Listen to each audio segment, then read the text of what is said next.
Assalamualaikum warahmatullahi wabarakatuh. Masyarakat Banyumas yang saya cintai, saya banggakan.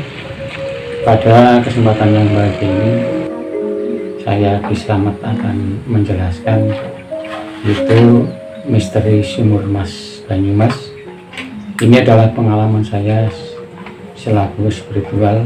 Mudah-mudahan bisa bermanfaat bagi diri saya pribadi dan masyarakat lingkungan Banyumas khususnya, dan masyarakat Indonesia pada umumnya, atau masyarakat Banyumas yang berada di luar Banyumas.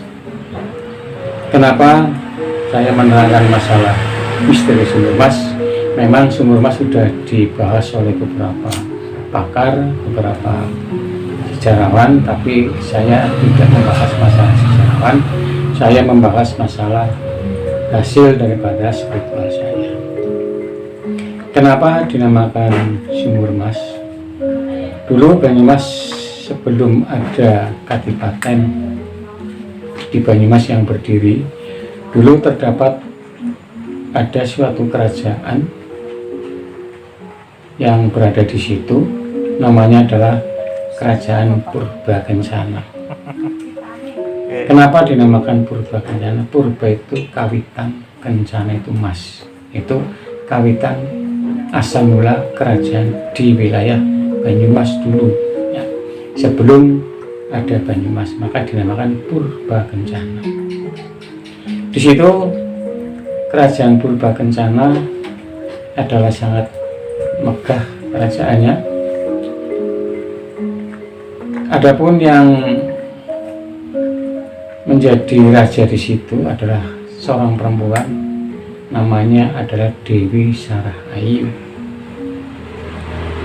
Dewi Sarahayu itu adalah seorang perempuan yang cantik, dan dia bisa dinamakan Dewi Sarahayu atau Dewi Sarahayu. Nah, makanya Dewi Sarahayu ini adalah menguasai perairan, yaitu Sungai Sarayu. Makanya dinamakan Sungai Sarayu karena adalah penguasa di situ, di Kerajaan Purba Kencana adalah Dewi Sarahayu. Ya, karena dekat dengan Sarayu, ke Sungai Sarayu, maka dinamakan Sungai Sarayu karena di bawah kekuasaan Dewi Sarahayu.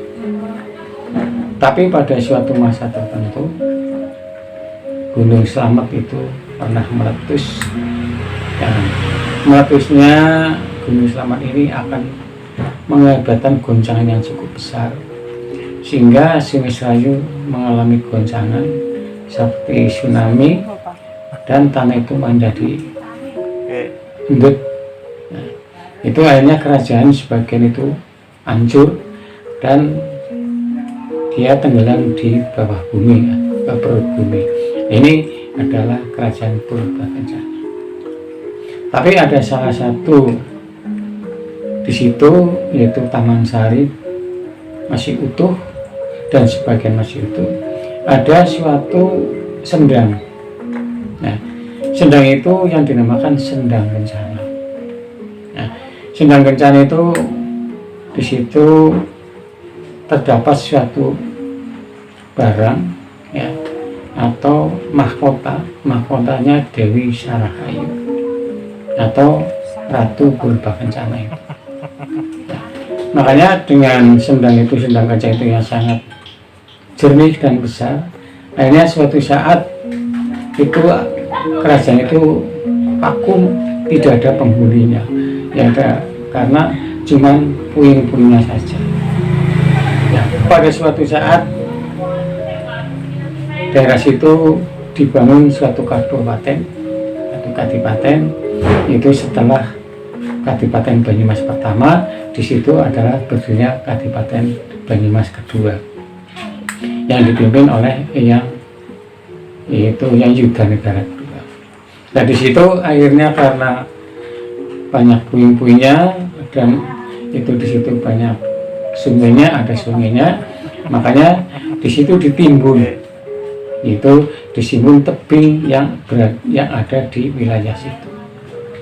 Nah, disitulah karena ini ada suatu keajaiban di sendang itu, makanya sendang itu tidak ditutup Akhirnya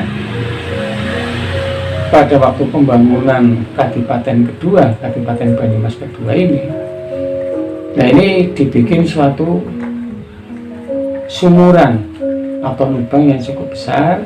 Nah di situ akhirnya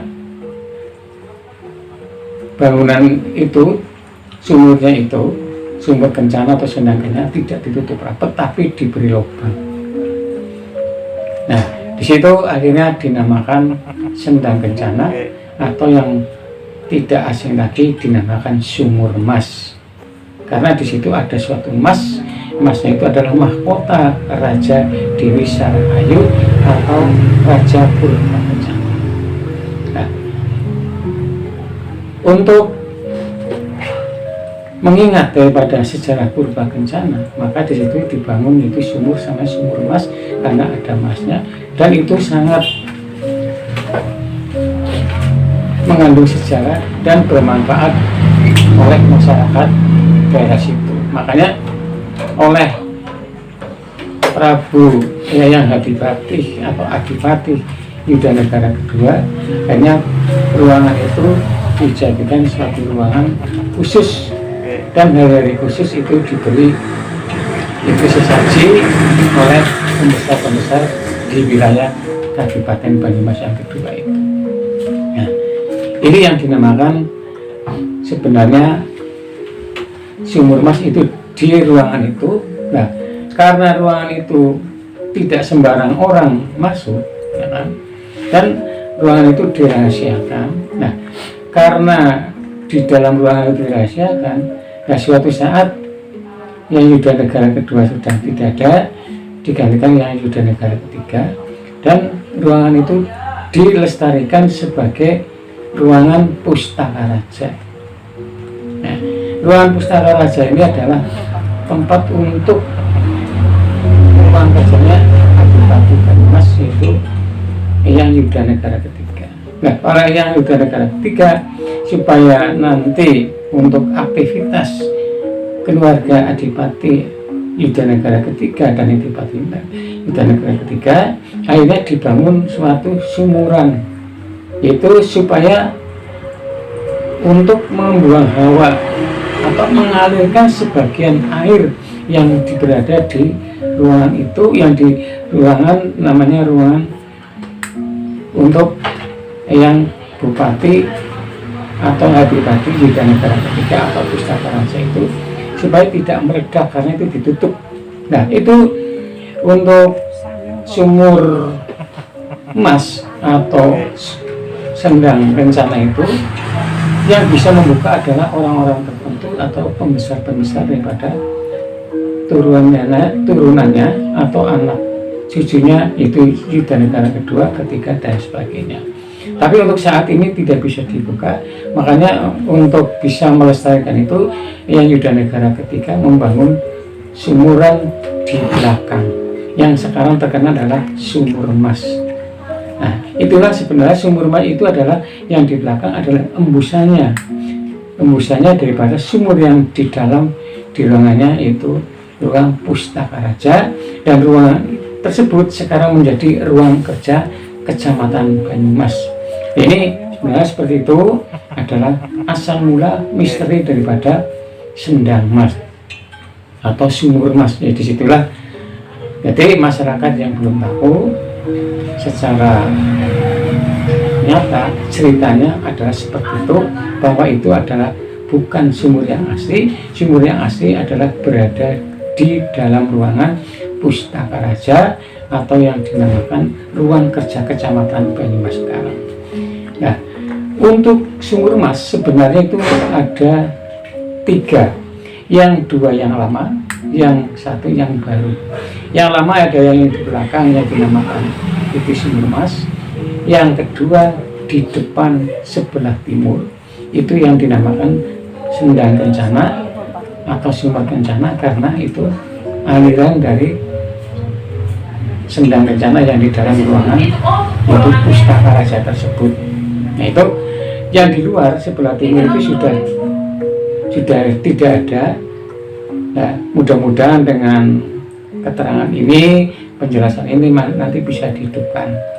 Dan ada salah satu sesepuh di Banyumas itu bahwa itu masih ada sumbernya di situ, dan insya Allah nanti dibuka suatu saat. Mudah-mudahan Allah meridhoi ada jalan untuk membuka yang di depan, yang di sebelah timur. Jadi yang berada yang sekarang masih ada di belakang itu sumur emas. Adapun sumur emas yang kedua yang dibuat oleh Bapak Bupati Mas Joko itu yang dinamakan Sumur Perwitosari.